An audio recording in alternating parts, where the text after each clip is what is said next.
I like it. But you know what? And these are sturdy little boats. So. Sturdy little boats. These are very, very stiff boats and very, very seaworthy. And, you know, my gosh, not a lot to dislike about this. Yeah. With a little imagination and some elbow grease. Hey, BoatFools Nation, welcome back. I'm here with Canadian Ken. We're still in Union, and we're here to check out this 1977/78 Cape Dory 28 that we found on the side of the road being offered for free.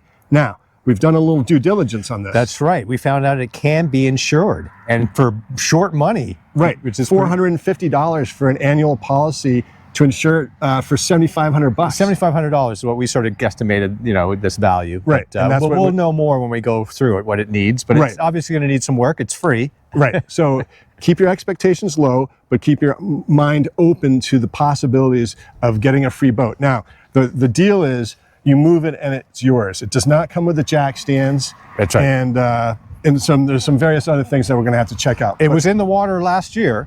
True. Spent the whole summer in Camden Harbor, and and they sailed it. They did sail it. The engine's got some issues, so we'll talk about that. We'll get to that. Yeah. So let's go take a look.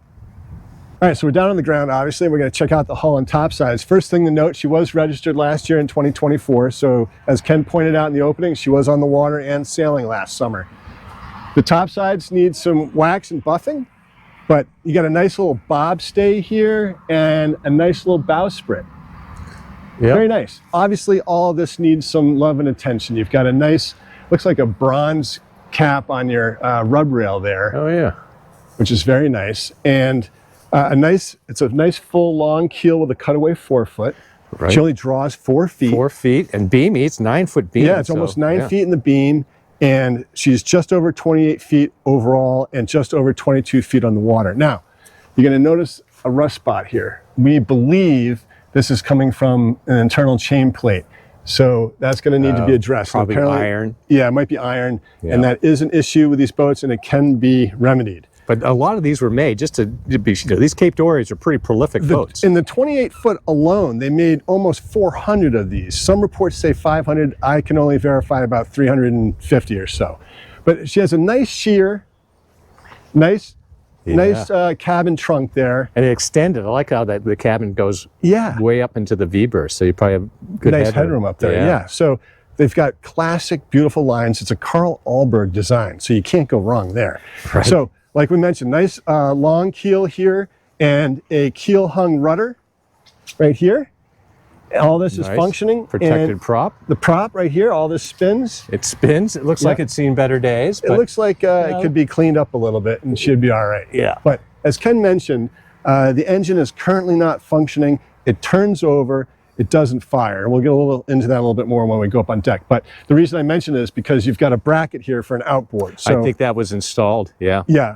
I think the current owner installed that. So you put it like a little 9.9 horse. It would move this thing right around too. So you wouldn't have to necessarily fix that engine. But if you're a diesel mechanic, anyway, it can be fixed. Yeah. So a couple dings here and there. Yeah. Not uncommon with an old boat, but you'd want to cover these up and seal them so you don't get any water in there. Yeah. Allegra from Vinyl Haven. Yep. So. Yeah. Wow. I think she's got a lot of potential. Right. And this side is in much better shape than the starboard side. Oh, it is, isn't it? Yep. A couple of scratches here and there in the gel coat. You'll want to fix that. I think this is the original gel coat, so you might be able to get a shine out of this if you wax and buff it enough. Yeah. Get the oxidation out of there. This here is for a ladder, which I don't know if there is one with the boat, but you could have interesting location, really. Yeah, it's pretty far forward, right in front of a stanchion. Yeah, that's an awkward dismount. Ow. But yeah, Ken, come up here. Like all this is in great shape on this side. Yeah, really not bad. Yeah. And we can see, we'll get up top, but you can see it's a deck step mast, and there's also, looks like roller furling. Yep. So we'll check out all the rigging when we'll get up there.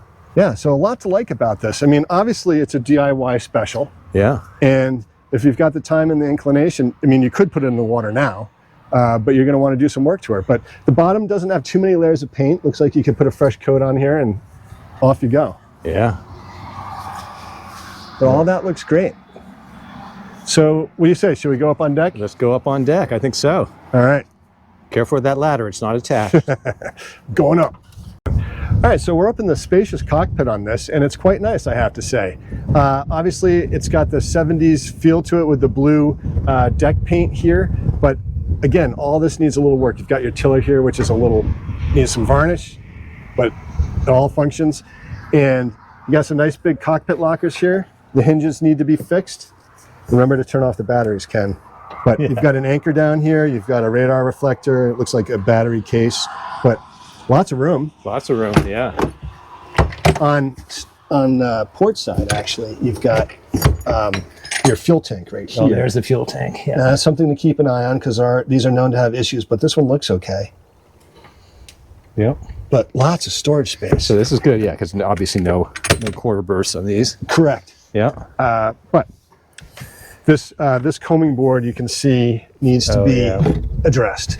But it looks like it's just split and probably not a big deal to fix it or just replace it.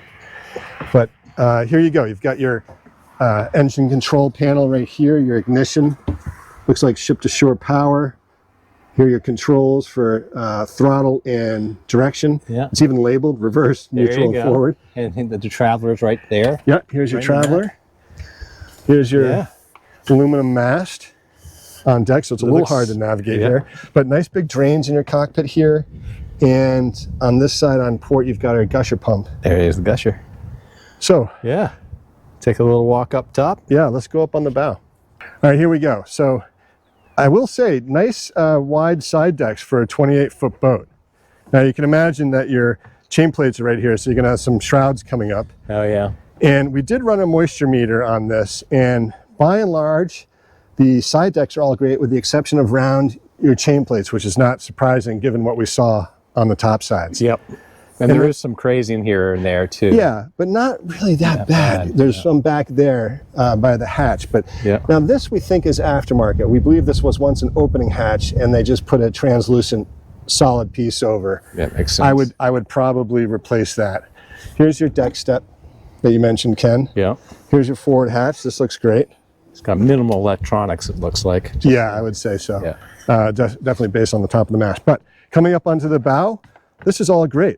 Again, I'll let you sneak by if you want to see it, but you're going to need to address the pulpit here, the bowsprit, excuse me. But also, it looks like she's rigged as a cutter rig, though right now we only see a forestay, so she's rigged as a traditional Bermuda sloop. Gotcha. Yeah. But you could rig it as a cutter. Yeah, rig it as a cutter.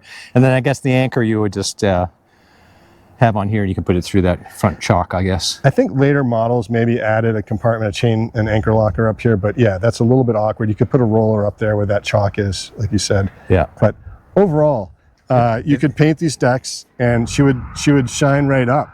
And remember, she's free. But as the saying goes, there's no such thing as a free boat. No. But at least you're starting at a point that's a little less than others. And with a known entity at Cape Dory. You know, so exactly. These are pedigreed boats. They're solid boats.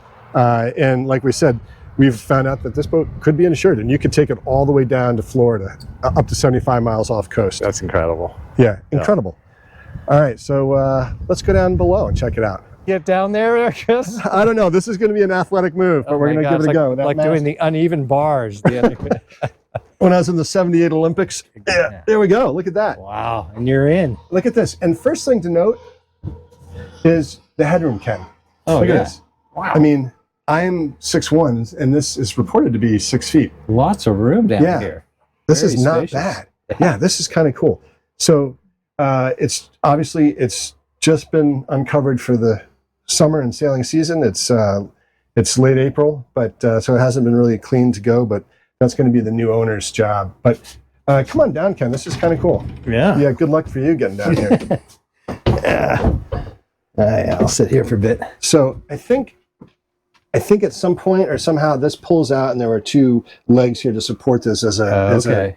They call it a double, but it's really not quite big enough. But these are some good shelving up here. Nice woodwork. All this could be cleaned and oiled, and it would be fine. Little drop table there. Yeah, little table. And here's a look at that. Oh yeah, modified. Yeah, it'd be nice. Skylight. Well, these do operate these. Yeah, these ports. So you're going to get some good ventilation. These are all bronze. These are nice. Nice bronze ports. Again, you can clean everything up. So working back toward the galley, you've got a sink. Looks like it's foot pump only. Yeah, down here. A little hard to see, but it's underneath down there. The boom. And then A little your ice box. nice ice box insulated. Yeah. That's great. So, pretty simple. This would be a great weekender. It really would be. Little coastal cruiser. So it used to have an alcohol stove that looks like it's been removed, at least the innards of it. So you've got a camp stove here. And then looks like just various storage. Yeah. Yeah. But for a couple or a solo sailor, this would be ideal. Wow. And again, a nice little project boat, basically. Yeah, but not in terrible shape, really. No. A lot of it's more cleaning than actually. The one thing, the comb in there was the one thing that was sort of broken. Yep. It needs a good scrub, that's for sure. Yeah. But here's your sail cover. Yeah. And it's just got a main and a Genoa, I guess. Correct. Yes. These cushions look fine. And then you've got some older deck cushions. These look a little tired. But, they've been out in the weather. Yeah. So I can sneak by you if you want. And then scoot up there into the V-berth. Again, it's a little tough with everything in here, but nice little V-berth. And you need some cushions up here. Here are your sails. Oh, yeah. Yeah. Here's some of your sheets, running rigging, some thin camping cushions. Tell you what, I'll give this to you, and you can show the head there. Yeah. I don't know if it's clipped on, probably somewhere. I think it is. But here's a look at your head. A little hard to see. A little sink in there. But again, very, very simple. This door would close, but we can't because the boom here. Right. And you would have an ensuite up here in the V-berth. And then a locker on this side. So. Yeah, lays out a little bit like the old Beagle. It sure does, doesn't it? I like it. But you know what? And these are sturdy little boats. Sturdy little boats. These are very, very stiff boats and very, very seaworthy. And, my gosh, not a lot to dislike about this. Yeah. All right, so I'm going to try to see if I can see a chain plate. They're tucked up under this lip, so it's a little bit hard to see. But they are accessible with a little effort and should be checked by a surveyor and replaced as necessary. So that's going to be a bit of a job at some point. Not necessarily this year, but maybe next year. So let's keep moving. With a little imagination and some elbow grease, you could... and I think the bilge needs to get pumping. It could, yeah. We've had a lot of rain. We had a lot of rain. A lot of rain. They just uncovered it. So, the battery isn't even on, so... All right, so should we try to see that? Yeah, let's check out the engine. All right, Ken, I'm going to guess this is screwed in, so we might not be in luck with that, but this just comes off here, and you can take a look at this older looking universal, and it's a little hard to see because of the lighting, but according to the owner, he believes it's the fuel injector pump. No fuel is getting beyond that, but it is turning over. It is a universal diesel, and hopefully a good mechanic could fix this in no time and or slap an outboard on the back and call it good. Leave it in for ballast. Leave it in for ballast and the weight distribution in the boat. But but these are good engines too. I mean, this hadn't been used in a while, so I think that's part of it. And engines really need to be kept loved. Yeah. So if you're inclined that way, you might be able to fix it, or you could get a diesel mechanic to look at it and see if it's a reasonably easy fix. But I would have someone certainly take a look at it because it might be worth saving. So again, free the boat. So expectations are low, but it's a project boat. There's no doubt about it. Right. But you could literally put it in the water tomorrow. So I was expecting much worse. I agree. I think this is worth someone taking a look at. I mean, we have friends that have boats in worse shape than this. We're not going to name names. All right. Well, I say we wrap it up. Let's do it. All right. Well, Kenneth, what did you think? For free. And there's no such thing as free, but if it's a good starting point, put it that way. Yeah. And these are such great boats. I mean, they're prolific and they're well designed and they're sturdy and my goodness, the comfort ratio is almost 32. Yeah, that's exactly right. So Carl Alberg design, which we mentioned earlier. So it's a beautiful boat. It's a seaworthy boat. She's a very stiff boat at nearly 39, and she's an ultra heavily displacement at 366. And as you just mentioned, the comfort ratio of over 30. So it checks a lot of boxes for a nice little coastal cruiser. And speaking of don't forget to click like. and subscribe and share. It really helps the channel. And don't forget to subscribe to the BoatFools report. We will put the seller's contact information below in the description. Yep. And we really encourage you, if you're looking to break into sailing and looking for a good first big boat, a bit of a project boat, you can learn its systems and learn everything about it and do some work on it, this would be a great opportunity. You could get and go sail this summer, and then put it on the hard in the winter and work on it over the winter. Work on it next season. Exactly. Right. And we know it's insurable because we spoke with an insurance agent. Right. And that is all good to go. So no questions there. You could have a lot of fun with this boat. And I think it's adorable, frankly. Yeah, I think so. I'd love to see the side of this dooryard. Yeah, there you go. So move it and she's yours. So thanks for tuning in, and we'll see you next time.